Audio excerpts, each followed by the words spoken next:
নমস্কাৰ। আমাৰ আজিৰ ভিডিঅ'টোলৈ আপোনালোক সকলোকে স্বাগতম জনাইছোঁ আৰু আজিৰ ভিডিঅ'টোত আমি আলোচনা কৰিবলৈ গৈ আছোঁ how to fill declaration forms by the presiding officer. অৰ্থাৎ প্ৰিচাইডিং বিষয়াই ঘোষণাপত্ৰসমূহ কেনেকৈ পূৰণ কৰিব তাৰ বিষয়ে আমি আজি আলোচনা কৰিম। ইয়াতে 4টা পাৰ্ট আছে আৰু এই গোটেইখিনি প্ৰিচাইডিং অফিচাৰ হেণ্ডবুকৰ এনেক্সাৰ 6ত আছে। ইয়াতে প্ৰথম পাৰ্টটো হ'ল ডিক্লাৰেশ্যন বিফ'ৰ দি কমেন্সমেণ্ট অফ পুল, অৰ্থাৎ একচুৱেল পুলিং যিটো তাৰ আৰম্ভণিতে সেইটো আৰম্ভ কৰাৰ আগতেই আমি কি ডিক্লেৰেশ্যন কৰিব লাগে তাৰ বিষয়ে আছে পাৰ্ট 1ত। দেন পাৰ্ট 2ত declaration at the time of use of subsequent voting machine. যদি আপুনি আপোনাৰ ভোটিং মেচিনবোৰ কিবা ৰিপ্লেচ কৰিছে তেতিয়াহ'লে এই ফৰ্মখন ফিল আপ কৰিব লাগিব। দেন পাৰ্ট 3ত আছে declaration at the end of poll, অৰ্থাৎ ভোট গ্ৰহণ শেষ হোৱাৰ পিছত কি কৰিব লাগিব এই পাৰ্ট 3খন ফিল আপ কৰিব লাগিব। আৰু পাৰ্ট 4ত আছে declaration after the sealing of the voting machine, আৰু একেবাৰে শেষত আমি কি কৰোঁ মেচিনখিনি চিল কৰোঁ। চিল কৰাৰ পিছত আন এখন ফৰ্ম আছে সেইখন আমি ফিল আপ কৰিব লাগিব। এতিয়া এই গোটেইখিনি বিষয়ে আমি ইন ডিটেইলছ আলোচনা কৰিম। প্ৰথমে আমি চাম part 1, that is declaration by the presiding officer before the commencement of the poll। ইয়াতে কি কৰিব লাগিব আপোনালোকে প্ৰথমে আপোনালোকে লিখিব লাগিব election from dash parliamentary or assembly constituency. ইয়াতে আপোনাৰ কনষ্টিটুৱেঞ্চিটোৰ নাম লিখিব লাগিব। মই ধৰি লৈছোঁ এইটো 64 লামডিং বুলি, সেইটো এক্সাম্পল হিচাপত ধৰি লৈছোঁ। আপোনালোকে নিজৰটো একচুৱেলটো লিখিব ইয়াতে। দেন ইয়াতে আছে serial number and name of polling station. তাৰপিছত আপোনালোকে আপোনাৰ যিটো পুলিং ষ্টেচন এলট হৈছে সেইটোৰ নাম্বাৰটো লিখিব, দেন ডেছ এটা দি তাৰ নামটো লিখি দিব। তাৰপিছত লিখিব লাগিব ডেট অফ পোল, এইটোতো পাৰিব। দেন এইখিনিৰ পৰাহে আচল বস্তু আমাৰ ষ্টাৰ্ট হয়। এতিয়া আমি ডিক্লেয়াৰ কৰিব লাগিব যে প্ৰিচাইডিং অফিচাৰে কি ডিক্লেয়াৰ কৰিব, I hereby declare that I have demonstrated to the polling agents and other persons present। মই ইয়াৰ দ্বাৰা ঘোষণা কৰোঁ যে মই ভোটগ্ৰহণ এজেণ্টসকল আৰু আন উপস্থিত ব্যক্তিসকলৰ আগত প্ৰদৰ্শন কৰিছোঁ যে কি প্ৰদৰ্শন কৰিছোঁ এড অপশ্যনটো কৈছে by holding a mock poll that the voting machine is in perfect working order and no vote is already recorded therein. After mock poll, we have cleared the mock poll data from the EVM control unit and removed the print paper slip from the VVPAT drop box। অৰ্থাৎ এটা মক পল অনুষ্ঠিত কৰি দেখুৱাইছোঁ যে voting machine সম্পূৰ্ণ সঠিকভাৱে কাম কৰি আছে আৰু ইয়াত আগতে কোনো ভোট ৰেকৰ্ড হোৱা নাই। মক পলৰ পিছত আমি EVM বা কণ্ট্ৰল ইউনিটৰ পৰা মক পলৰ তথ্যখিনি মুছি পেলাইছোঁ আৰু ভিভিপেটৰ ড্ৰপ বক্সৰ পৰা প্ৰিণ্ট পেপাৰ শ্লিপখিনি আঁতৰাইছোঁ। এই গোটেইখিনি কৈ আপুনি ডিক্লেয়াৰ কৰিব লাগিব। দেন কি কৰিব লাগিব that the marked copy of electoral roll to be used during the poll doesn't contain any marks other than those used for issuing postal ballot papers and election duty certificates। অৰ্থাৎ vote গ্ৰহণৰ সময়ত ব্যৱহাৰ কৰা নিৰ্বাচনী তালিকাৰ চিহ্নিত কপিত ডাক vote paper আৰু নিৰ্বাচনী দায়িত্ব প্ৰমাণপত্ৰ ইছ্যু কৰাৰ বাবে ব্যৱহৃত চিহ্নবোৰৰ বাহিৰে আন কোনো চিহ্ন মাৰ্ক কপি অফ ইলেক্ট্ৰল ৰোলত নাই, সেইটো আপোনালোকে ডিক্লেয়াৰ কৰিব লাগিব। Then that the register of voter, that is form 17A, to be used during the poll doesn't contain any entry in respect of any elector। আৰু কি কৰিব লাগিব ভোট গ্ৰহণৰ সময়ত ব্যৱহাৰ কৰিবলগীয়া ভোটাৰ যিটো আমাৰ ৰেজিষ্টাৰ অৰ্থাৎ ফৰ্ম 17A, তাত কোনো ধৰণৰ ভোটাৰৰ এন্ট্ৰি হোৱা নাই বুলি সেইটোও আপোনালোকে ডিক্লেয়াৰ কৰিব লাগিব।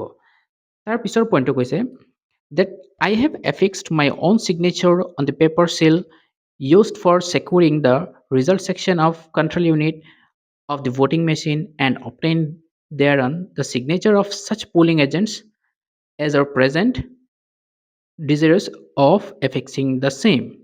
অৰ্থাৎ মই ভোটিং মেচিনৰ কণ্ট্ৰল ইউনিটৰ ফলাফল অংশ সুৰক্ষিত কৰিবলৈ ব্যৱহৃত কাগজৰ চিলসমূহত মোৰ নিজৰ স্বাক্ষৰ দিছোঁ আৰু উপস্থিত আৰু স্বাক্ষৰ দিবলৈ ইচ্ছুক ভোট গ্ৰহণ এজেণ্টসকলৰ স্বাক্ষৰো লোৱা হৈছে সেই বুলিও আপোনালোকে ডিক্লেয়াৰ কৰিব লাগিব। দেন কি আহে that I have written the serial number of the control unit on the special address tag and I have affixed my signature on the backside of special address tag and also obtained thereon signature of such candidates or polling agents as are present and desirous of affixing their signature। ইয়াতে কৈছে মই control ইউনিটৰ ক্ৰমিক নাম্বাৰটো বিশেষ ঠিকনাৰ যিটো tag আছে তাতে লিখিছোঁ আৰু সেই বিশেষ ঠিকনা টেগৰ পিছফালে মোৰ স্বাক্ষৰ দিছোঁ। লগতে উপস্থিত আৰু স্বাক্ষৰ দিবলৈ ইচ্ছুক প্ৰাৰ্থী বা ভোট গ্ৰহণ এজেণ্টসকলৰ স্বাক্ষৰ লোৱা হৈছে সেই বুলিও আপোনালোকে ডিক্লেয়াৰ কৰিব লাগিব। নেক্সট পইণ্টটো হ'ল that I have affixed my signature on the modified new green paper seal and also obtained thereon the signature of such candidates or polling agents as are present and desirous of affixing their signature. অৰ্থাৎ মই সংশোধিত নতুন সেউজীয়া কাগজৰ চিলত মোৰ স্বাক্ষৰ দিছোঁ আৰু উপস্থিত আৰু স্বাক্ষৰ দিবলৈ ইচ্ছুক প্ৰাৰ্থী বা ভোট গ্ৰহণ এজেণ্টসকলৰো স্বাক্ষৰ লোৱা হৈছে সেই বুলিও আপোনালোকে তাতে ডিক্লেয়াৰ কৰিব লাগিব। ইয়াৰ উপৰি আৰু এটা ডিক্লেৰেশ্যন কি কৰিব লাগিব? That I have read out the pre-printed serial number of the special address tag and asked the candidates or polling agents present to note down the serial number. ইয়াৰ উপৰি মই বিশেষ ঠিকনা টেগৰ পূৰ্বমুদ্ৰিত ক্ৰমিক নম্বৰ উচ্চস্বৰে পঢ়ি শুনাইছোঁ আৰু উপস্থিত প্ৰাৰ্থী বা ভোট গ্ৰহণ এজেণ্টসকলক সেই ক্ৰমিক নম্বৰবোৰ টুকি ৰাখিবলৈ কৈছোঁ। ঠিক আছে, এই গোটেইখিনি ডিক্লেয়াৰ কৰাৰ পিছত প্ৰিচাইডিং অফিচাৰে তেওঁৰ ছিগনেচাৰটো কৰিব আৰু লগতে signature of the polling agents যিকেইজন প্ৰেজেণ্ট থাকিব সেইকেইজনৰ কৰিব। এতিয়া মই দুটা এক্সাম্পল হিচাপত দি দিছোঁ, আপোনালোকৰ যিমান কেইজন থাকে সেইকেইজনৰ কৰিব আৰু তেওঁলোকৰ পাৰ্টিৰ নামটো কোনজন কেণ্ডিডেটৰ এগেইনষ্টত তেওঁলোক আহিছে কেণ্ডিডেটৰ নামটোও লিখি দিব। ঠিক আছে, তাৰপিছত ইয়াতে এটা চাওক, এটা চিল এটা দিছোঁ। এই চিলটো বহুত বেছি ইম্পৰ্টেণ্ট। এইটো আপোনালোকে প্ৰতিখন ফৰ্মত এটা বা এটাতকৈ বেছি মাৰিলেও কোনো কথা নাই, কিন্তু কমচে কম এটাটো মাৰিবই লাগিব। ঠিক আছে, এইটোক কোৱা হয় ডিষ্টিংগুইছিং চিল। ডিষ্টিংগুইছিং চিলটো আপোনালোকে মাৰিব লাগিব প্ৰতিটো পেপাৰতে। ঠিক আছে, নেক্সট আমি চাম the following polling agents decline to affix his or her signature on this declaration. এতিয়া ইয়াতে কিছুমান পোলিং এজেণ্ট থাকিব যিসকলে নিজৰ ছিগনেচাৰটো দিবলৈ অমান্তি হ'ব।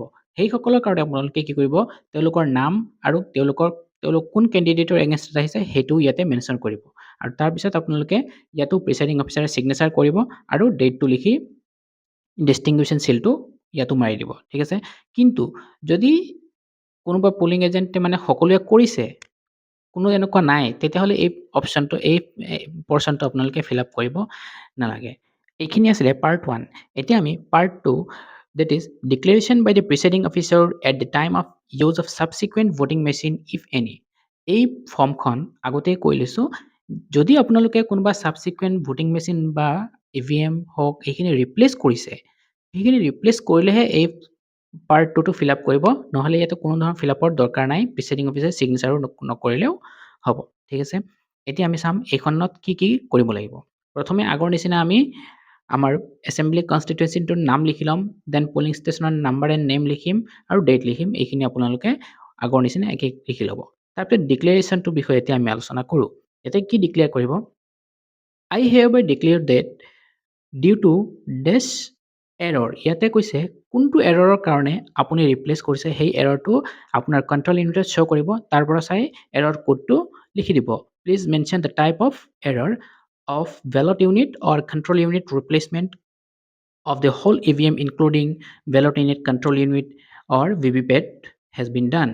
এই কথাটো আপোনালোকে লিখি ল'ব, যিটো নেকি আপোনালোকৰ কণ্ট্ৰল ইউনিটৰ ডিছপ্লেত শ্ব' কৰিব, সেই কোডটো লিখি ল'ব। তাৰপিছত কি কৰিব লাগিব? ফাৰ্ষ্ট পইণ্টটো কৈছে that I have demonstrated to the polling agents and other persons present.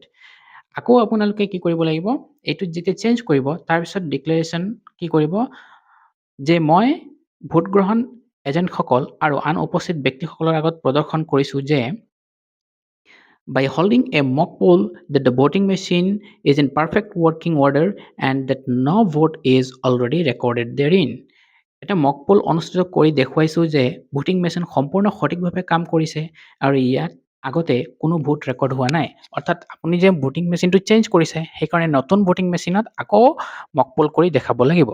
তাৰ পিছৰ যিখিনি পইণ্টৰ ডিক্লেৰেশ্যন আছে সেইখিনি একজেক্টলি আগৰ নিচিনা হয়, আগৰ পাৰ্ট 1ত যেনেকৈ কৰিছিলে একজেক্টলি একেই হয়। সেইকাৰণে আকৌ মই ৰিপিট নকৰোঁ বস্তুখিনি।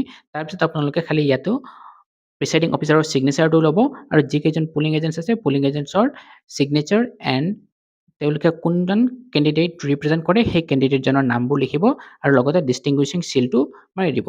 তাৰপিছত আপুনি কি কৰিব, the following polling agents denied to affix his or her signature on this declaration.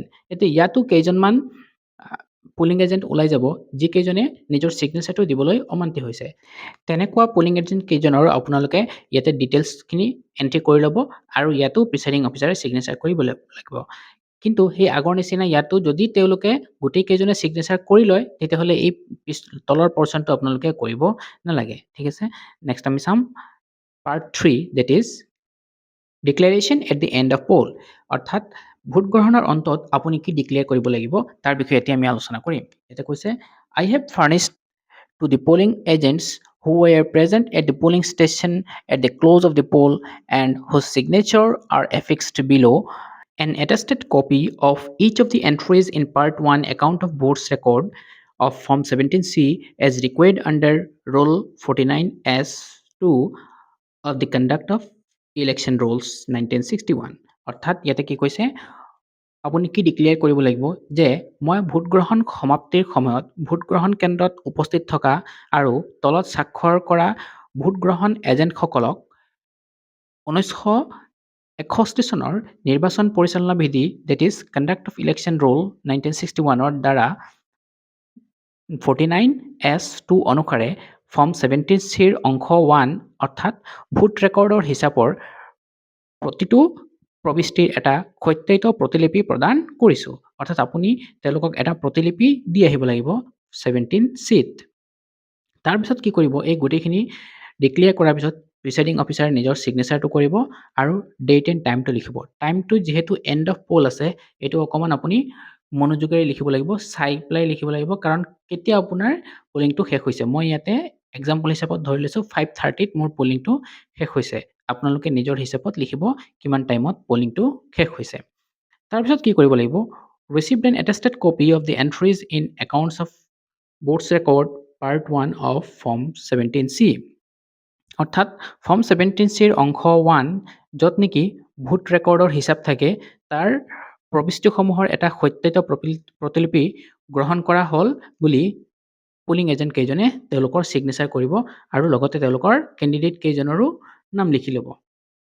এতিয়া ইয়াতো কি হ'ব পাৰে কিছুমান পুলিং এজেণ্ট থাকিব যিসকলে নেকি ছিগনেচাৰ কৰিবলৈ অমান্তি হ'ব। সেইকাৰণে কি কৈছে ইয়াতে the following polling agents who were present at the close of the poll declined to receive an attested copy of Part 1 of 17C and to give a receipt therefore and so on attested copy of that form was not supplied to them.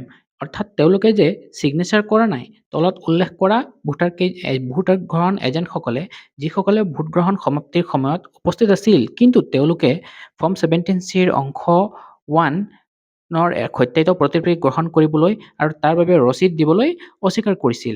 সেয়েহে এই ফৰ্মখনৰ এটা সত্যায়িত প্ৰতিলিপি তেওঁলোকক প্ৰদান কৰা হোৱা নাছিল। সেইটো বুলিও আপুনি ডিক্লেয়াৰ কৰিব লাগিব। কিন্তু এইখিনিতো একেটা কথাই আগৰ নিচিনা এপ্লিকেবল হ'ব। যদি তেওঁলোকে ছিগনেচাৰ কৰিছে তেতিয়াহ'লে আপুনি এটা প্ৰতিলিপি প্ৰতিজন এজেণ্টক দি আহিব। ইলেকশ্যন কমিশ্যনৰ ফালৰ পৰা এই 17C যিখন কপি সেইটো বহুকেইখন কপি দিয়ে আৰু সেইকেইখন আপোনালোকে গোটেইকেইখনতে ফিল আপ কৰি প্ৰিচাইডিং অফিচাৰে নিজৰ ছিগনেচাৰ কৰি তেওঁলোকক দি আহিব লাগিব।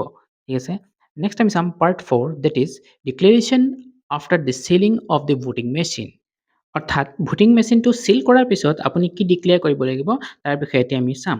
এতিয়া কৈছে I have affixed my seal and I have allowed the polling agents who were present at the polling station at the close of the poll to affix their seals on their carrying cases of the control unit and balloting unit of the voting machine.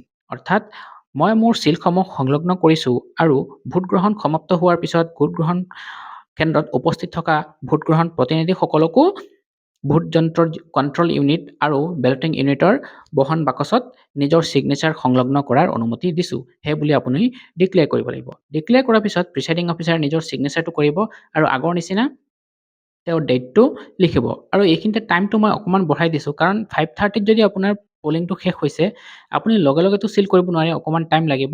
সেই চিল কৰাৰ পিছত আপুনি যিটো time হ'ব সেই টাইমটো ইয়াতে ভৰাই দিব। মই আধা ঘণ্টা দিছোঁ কিন্তু আপোনাৰ ইয়াতকৈ বেছিও লাগিব পাৰে বা কমো লাগিব পাৰে, সেইটো আপোনাৰ নিজৰ ওপৰত নিৰ্ভৰ কৰিব। এইটো নিজৰ হিচাপত টাইমটো লিখিব। দেন কি কৰিব the following polling agents have affixed their seals. Signature of polling agents অৰ্থাৎ যিকেইজন প্ৰতিনিধি আছে সেইকেইজনে নিজৰ ছিগনেচাৰটো কৰিব আৰু তেওঁলোকৰ কেণ্ডিডেটৰ নামসমূহো লিখিব। কিন্তু এইখিনিতো আকৌ আগৰ নিচিনা কিছুমান এজেণ্ট থাকিব পাৰে যিসকলে নেকি নিজৰ ছিগনেচাৰটো কৰিবলৈ অমান্তি হ'ব। কৈছে ইয়াতে the following polling agents refused or didn't want to affix their seals. কিছুমান এনেকুৱাও থাকিব পাৰে যিসকলে নেকি তেওঁলোকৰ ছিগনেচাৰটো কৰিবলৈ অমান্তি হৈছে। সেইকেইজনৰ আপোনালোকে নাম আৰু তেওঁলোকৰ ৰিপ্ৰেজেণ্টেটিভ কেণ্ডিডেটজনৰ নামটো লিখি ল'ব। লিখি ইয়াতো প্ৰিচাইডিং অফিচাৰে চহী কৰিব লাগিব। অ'কে, তাৰপিছত আপোনাৰ ইয়াতে ডেটটো লিখিব আৰু যিটো ডিষ্টিংগুইছিং চিল আছে সেইটো মাৰি দিব।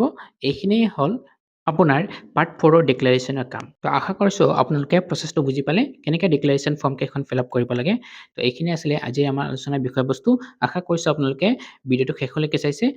ভিডিঅ' ভাল লাগিলে বন্ধু বান্ধৱীৰ লগত ভিডিঅ'টো শ্বেয়াৰ কৰি দিব আৰু চেনেলটো ছাবস্ক্ৰাইব কৰি দিব। আজিৰ ভিডিঅ' ইয়াতেই সামৰিছোঁ। ধন্যবাদ।